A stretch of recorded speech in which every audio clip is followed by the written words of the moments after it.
पहचान पत्र दिया जाए। श्री और हरेंद्र सिंह अंत में महोदया, मलिक जी,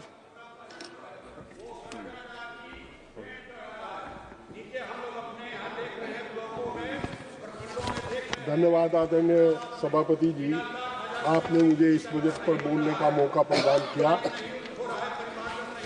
माननीय, यह बजट देश की जनता के साथ बड़ा खिलवाड़ है। भारतीय जनता पार्टी धोखा देकर के सत्ता में आई और लाठी लेकर के सत्ता में बैठी है। ना सत्यता जबती ना सत्यता अब है। इस बजट में कहीं भी आम आदमी के हित की बात कोई नहीं है। किसान, नौजवान, छात्र, बहन बेटी, किसी का कोई उल्लेख इसमें तरक्की का नहीं है, परंतु ये किसान के आय दोगुनी करने की बात करते हैं। किसान के इनपुट की कीमत बढ़ा दी गई है। आप को ये जान करके ताज्जुब होगा, हम लोगों को आशा थी कि इस बजट में कृषि यंत्रों से, ट्रैक्टर से, इंजन आदि से जीएसटी हटाई जाएगी, परंतु ऐसा नहीं हुआ। कीटनाशक और उर्वरक, इन पर थी कि सब्सिडी बढ़ेगी, उस पर सब्सिडी नहीं बढ़ी, बल्कि उल्टा मेरे जनपद मुजफ्फरनगर में ही आप ही के लोग बैठ करके फर्जी खाद बना रहे, इफको, क्रबको और आईपीएल को सप्लाई कर रहे हैं फर्जी पोटास। 27 रुपए क्विंटल की राख खरीद करके डिस्टिलरी से उसको ग्रेनुलाइजर में घुमा करके पोटास कह करके बेच रहे हैं। सब जानते हैं कि राख तो नेचुरल होती है, उसमें पोटास होता ही है। और हम लोग वित्त विभाग में, जहां तक हम लोगों को इनकी उम्मीद थी कि किसान की फसल खरीदने का काम ये लोग करेंगे। एमएसपी को लेकर के आज भी किसान आंदोलनरत है। सरदार दल्लेवाल साहब आंदोलन कितने दिनों से अनशन पर बैठे, सरकार को फुर्सत नहीं है, किसान की आमदनी दोगुनी करने की बात कर रहे हैं। आज किसान की फसल अगर गेहूं बिकता है तो 20 से 22 रुपए किलो बिकता है, और जब वही आटा पीस करके आता है तो वह 47 रुपए किलो होता है। उसमें ब्रांडेड होने लगी। हमारे जनपद में जितने भी वो कारखाने हैं, सब पर कुछ लोगों का कर्जा, वो कब्जा हो रहा है।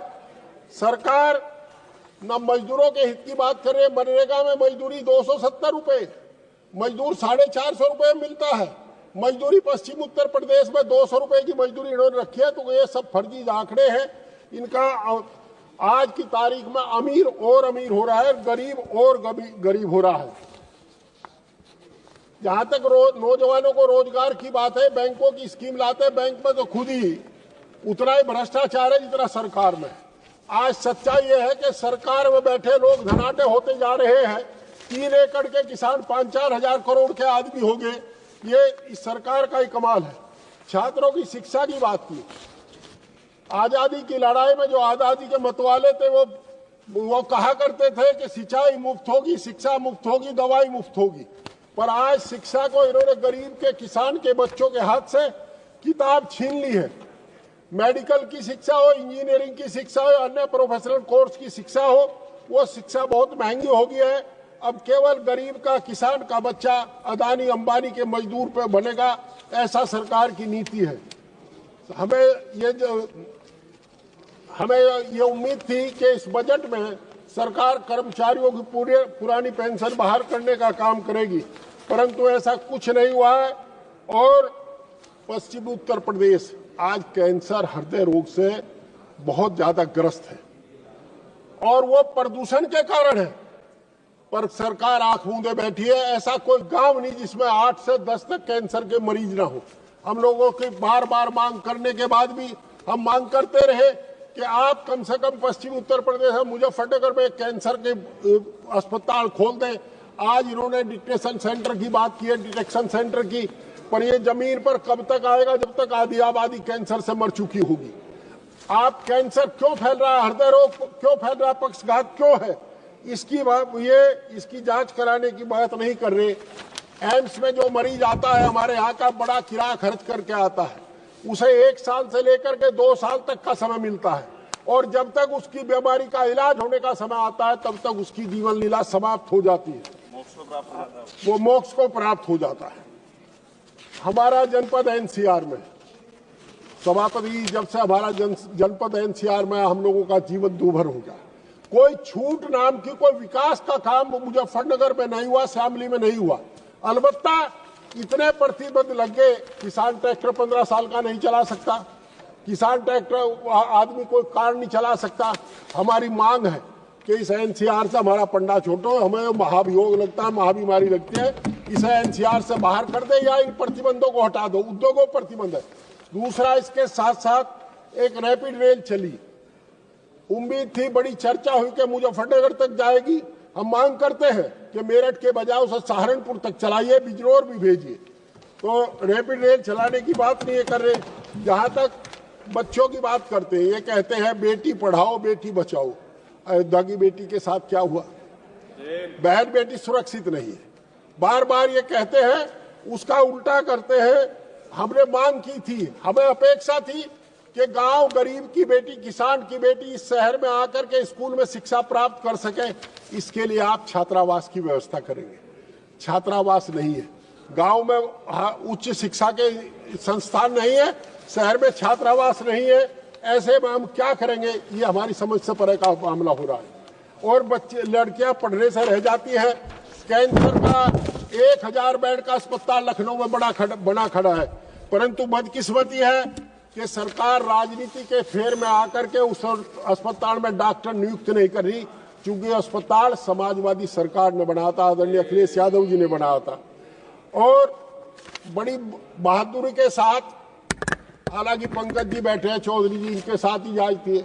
ये इतने सीनियर एमएलए हैं, पर ये डिप्टी वो बने हैं स्टेट, और जिनको बेचारे को, हाँ सीनियर एमपी है, कई टर्म के हैं, बहुत वरिष्ठ है, और इनकी कनिष्ठ जो है इनकी सीनियर है।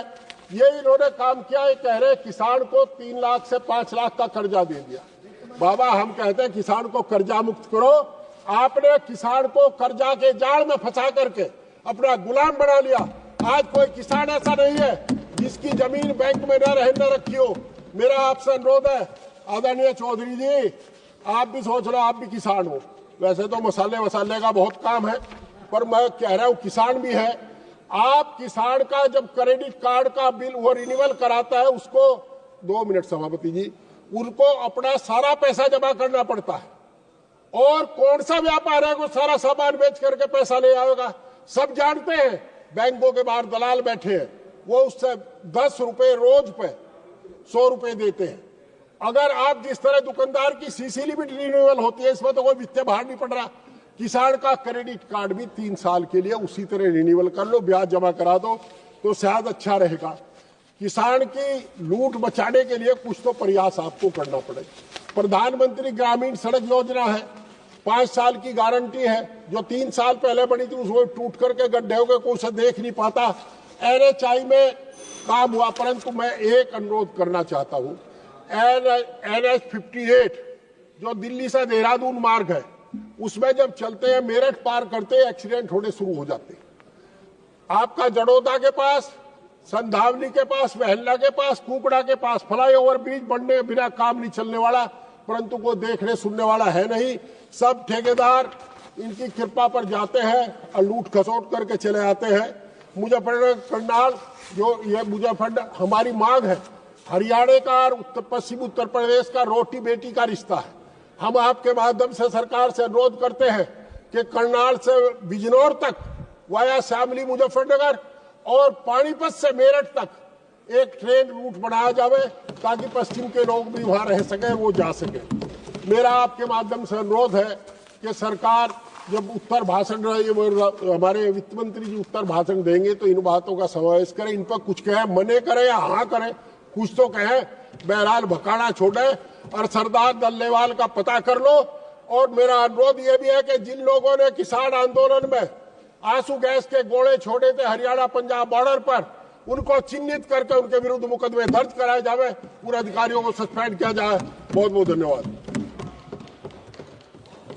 लियानंद जी।